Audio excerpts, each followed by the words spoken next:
Hello friends, welcome to VP English classes. और आज की वीडियो में हम बात करेंगे सब्जेक्ट वर्ब एग्रीमेंट के दूसरे पार्ट के बारे में। तो इस पार्ट में हम रूल नंबर 3 और रूल नंबर 4 की बात करेंगे। तो आइए देखते हैं रूल नंबर 3 क्या है। फ्रेंड्स, यदि किसी सेंटेंस में यू का प्रयोग सिंगुलर सब्जेक्ट या फिर प्लूरल सब्जेक्ट के रूप में हो तो दोनों ही कंडीशन में यू के साथ प्लूरल वर्ब का प्रयोग होता है। फॉर एग्जाम्पल नंबर 1, तुम एक विद्यार्थी हो, यानी यू आर ए स्टूडेंट। तो यहाँ पे हम देख रहे हैं तुम यानी यू कैसा सब्जेक्ट है? सिंगुलर सब्जेक्ट है, यानी एक वचन करता है। तो यू के साथ यहाँ पे कौन सी वर्ब का प्रयोग हुआ है प्लूरल वर्ब का, यानी बहुवचन क्रिया का प्रयोग हुआ है। तो आर यहाँ पे क्या है? प्लूरल वर्ब है। इसी तरह से हम बात करेंगे सेकंड एग्जाम्पल की। तुम सभी विद्यार्थी हो, यानी यू आर ऑल स्टूडेंट्स। तो यहाँ पे तुम यानी यू कैसा सब्जेक्ट है? प्लूरल सब्जेक्ट है, और यू के साथ यहाँ पे प्लूरल वर्ब आर का प्रयोग किया गया है, और यहाँ पे सभी के लिए आल का प्रयोग किया गया है। तो हम देख रहे हैं कि एग्जाम्पल नंबर 1 में यू सिंगुलर सब्जेक्ट है, तब भी यू के साथ प्लूरल वर्ब का प्रयोग किया गया है, और एग्जाम्पल नंबर 2 में यू प्लूरल सब्जेक्ट है, तब भी यू के साथ प्लूरल वर्ब का प्रयोग किया गया है। तो ये हो गए एग्जाम्पल नंबर 1 और 2। अब हम थर्ड एग्जाम्पल की बात करेंगे। तो आइए देखते हैं थर्ड एग्जाम्पल क्या है। तुम दिल्ली में रहते हो, यानी यू लिव इन दिल्ली। तो यहाँ पे यू कैसा सब्जेक्ट है? सिंगुलर सब्जेक्ट है, और यहाँ पे हम देख रहे हैं कि वर्ब क्या है? रहना है। रहना की इंग्लिश लिव होती है। लिव कौन सा वर्ब है? प्लूरल वर्ब है। तो यू के साथ यहाँ पे प्लूरल वर्ब लिव का प्रयोग किया गया है। इसी तरह से हम बात करेंगे फोर्थ एग्जाम्पल की। तुम सभी क्रिकेट खेलते हो, यानी यू ऑल प्ले क्रिकेट। तो यहाँ पे तुम यानी यू कैसा सब्जेक्ट है? प्लूरल सब्जेक्ट है, यानी बहुवचन करता है, और सभी के लिए यहाँ पे आल का प्रयोग किया गया है। और यहाँ पे वर्ब क्या है? खेलना है। खेलना की इंग्लिश प्ले। प्ले कौन सी वर्ब है? प्लूरल वर्ब है।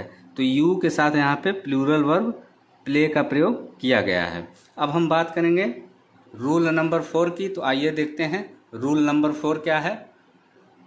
फ्रेंड्स, नीड नॉट और डेयर नॉट का प्रयोग सिंगुलर सब्जेक्ट और प्लूरल सब्जेक्ट के साथ प्लूरल फॉर्म में होता है, या फिर इसे हम इस तरह से कह सकते हैं कि नीड नॉट और डेयर नॉट का प्रयोग चाहे सिंगुलर सब्जेक्ट के साथ हो या फिर प्लूरल सब्जेक्ट के साथ हो, दोनों ही कंडीशन में नीड नॉट और डेयर नॉट का प्रयोग प्लूरल फॉर्म में होता है, यानी बहुवचन के रूप में होता है। अब हम बात करेंगे रूल नंबर 4 के एग्जाम्पल्स की। तो सबसे पहले एग्जाम्पल नंबर 1, उसे वहाँ जाने की ज़रूरत नहीं है, यानी सी नीड नॉट गो देयर।